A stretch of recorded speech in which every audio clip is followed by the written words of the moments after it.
మీ అందరికీ తెలుసు కేసీఆర్ గారు చింతమడకల పుట్టిన బిడ్డ మనందరం తలెత్తుకొని పనిచేసేలాగా రాష్ట్రం తీసుకొచ్చి పెట్టిండు.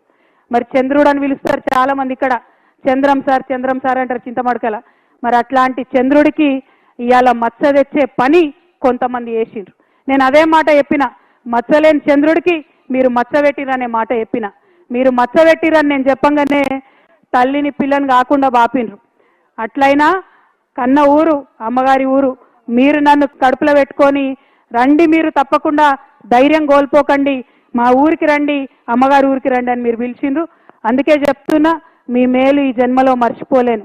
నేను ఈ సంవత్సరం డెఫినెట్గా బాధతోనున్న, క్లిష్టమైన పరిస్థితుల్లో ఉన్న కుటుంబానికి దూరం చేసిండ్రు అనేటటువంటి బాధతో ఉన్న సమయంలో ఊరు వాళ్ళందరూ అండగా నిలబడి మరి నన్ను పిలవడం చాలా సంతోషం. ఎన్నడూ కూడా సంతోషంలో ఉంటే ఎవరైనా పిలిస్తే తింటారు, పోతారు, మర్చిపోతారు. కానీ దుఃఖంలో ఉన్నప్పుడు ఉన్నోళ్ళే నిజమైన స్నేహితులు. ఇవాళ దుఃఖంలో ఉన్నటువంటి నాకు అండగా నిలిచినటువంటి మీ అందరికీ మళ్ళొకసారి హృదయపూర్వకంగా నేను వందనాలు తెలియజేసుకుంటున్నా. పెళ్లి అయి అప్పగింతలు చెప్పి తల్లిదండ్రులు నిలిచిపెట్టిపోతేనే బాధ ఉంటుంది. అటువంటిది తండ్రి బాగుండాలి, తల్లి బాగుండాలని కొట్లాడేటటువంటి నన్ను కుటుంబం నుంచి విడగొట్టేటటువంటి కుట్రలు చేసినటువంటి వాళ్ళను మాత్రం నేను వదిలిపెట్టానని సందర్భంగా మళ్ళొకసారి తెలియజేస్తూ